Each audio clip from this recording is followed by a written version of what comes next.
Well, I'd like to start out, I guess, by I want to welcome Luke Strand to the league with Mankato. I know he's been grinding it many years, and I know he's excited about that opportunity. Garrett Raboyne with Augustana and that entire um, university in the jump that they've made. I think that Don Lucia said things very well. They've done things the right way. Their rink is going to be beautiful. So I think they're a great addition to the league, and we want to welcome Garrett and his staff to the league as well, and their team. Regarding the league quickly, I think that this year, more so than any I've seen, I believe probably all teams feel that they can make home ice, get a home ice advantage if the year goes well for them, if they get the right intangibles in place and produce at the right times. I'm the guy that picked St. Thomas to win the league. So when you see that one coach, that was me. I think them and Northern Michigan are, right there. I think they're both going to be very good. I think that Rico's done a great job in what he's done there. They return a lot of firepower, and they've St. Thomas has hit a home run, I think, in the portal. So, I think it's going to be a balanced league going forward. As far as our team, I think we're excited about the growth that we can have this year with our group. We returned 20 players.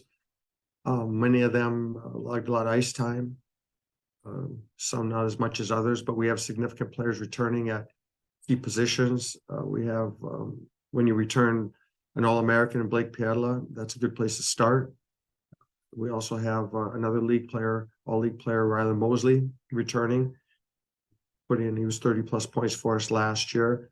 And then Kyle Kukkonen looks like he's poised to take a step for us this year in his sophomore season. He was rookie of the year in the league last year, and I think he's going to do, he's showing leadership, consistency throughout his daily habits. So I believe he's ready to take another step this year.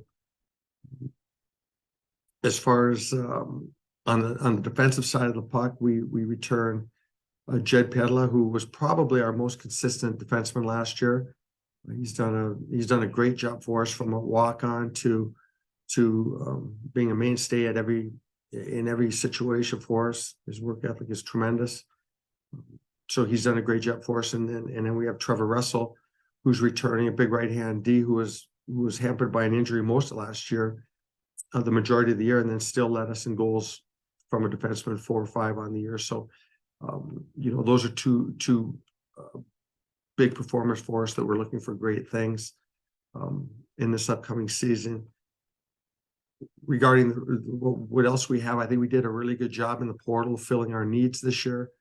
We picked up Lachlan Getz from BU, who played a lot of minutes for BU last year as a freshman.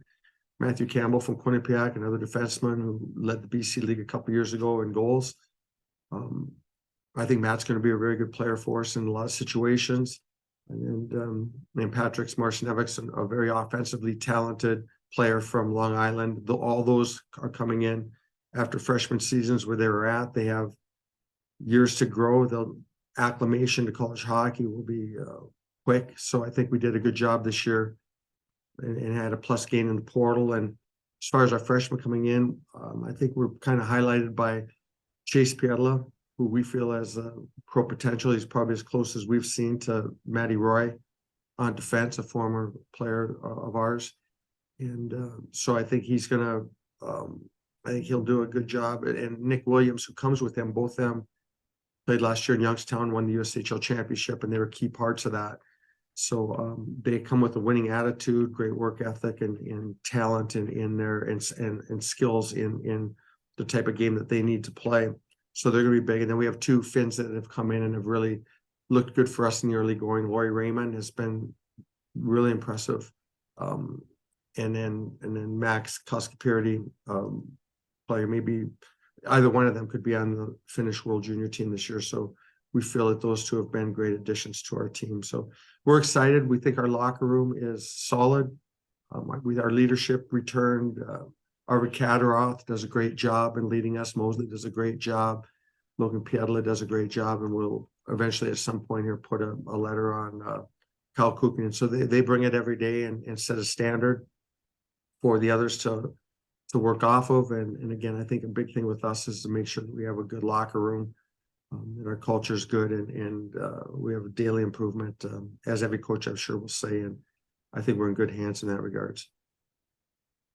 All right, thanks, Joe. We'll get to questions here. First, Dave Ellis.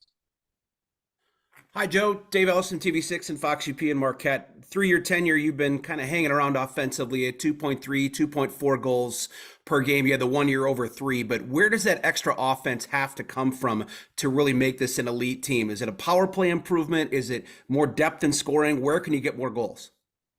Well, in everything you say, but we certainly have to do a better job coaching. I think we're going to put some things in to try to create a little bit more of that while not giving up the defensive posture that we've always had. We're always a top team nationally defensively. And we have the goaltending, we think, that can maintain that for us. So it's up to us as coaches to find ways to allow our offensive talent to flourish. And I think when we've really had guys that were ready to step up and grab it, we have scored. And like I said before, I think our recruiting, I think that Tyler and Jordy have done a great job in recruiting, giving us more speed, more size, more definition to the areas that we need to have it. And last year, if you look at, we're kind of getting by with putting forwards on defense and trying to survive. And I think we have more of an identity positionally this year. So I think we'll be more in the line of what we have been in the past when we've scored more consistently. But still, even last year, I think our goal scoring was second or third in the league. And I think it just improved power play overall this year. We should have a better power play this year. We'll add a lot in that facet. Go ahead, Trent. Yeah, Coach. Just as far as Blake, Mike Richter semifinalist last year. Where is he at this point this year, and maybe in comparison to where he was last year? He's married. He's married now, so he's in. Great news to have him back. When he and Logan came in together, as they do everything together, came in and said they were returning. That was certainly a highlight for me to have them back. But you can ask for more consistency than we've had in goal out of Blake since the day he stepped on the ice. So we're confident with him. We're confident with all of our goaltenders. I think that we have three very good goaltenders that all are capable of playing. But the hard part is there's only one net. Should something happen, injury or whatever, I feel confident that we'll still get good goaltending. But having Blake back there, I don't know how many teams in the country have All-Americans returning. We're certainly fortunate to have one. Tim Rapley. Coach, it's Tim Rapley from Flow. Back to Blake Pietla. He led the league in minutes last year. Is it going to be a challenge finding minutes for Max Varanen? And who might be giving you input, or is that entirely your call? Oh, well, we're all involved in those decisions. By the way, I saw your picture there. What kind of dog is that? It's a nice dog. Did we lose you? And Tim, we can answer that if you want. The dog is it's probably a 50-pound Aussie Shepherd that keeps me busy. Good dog, loyal as they come. So we aren't looking to. Our motto here has been the same throughout. We want to play our best players. So there's a process that goes, not a scientific formula, but we evaluate constantly, and whoever's playing the best will play. So we're not looking to get minutes in for anybody. We're looking to win hockey games. It's not like pro hockey where you're playing an 80-game schedule, and you're in that realm, and you're trying to see what you have in your minor league system and all those things where our best players will play. So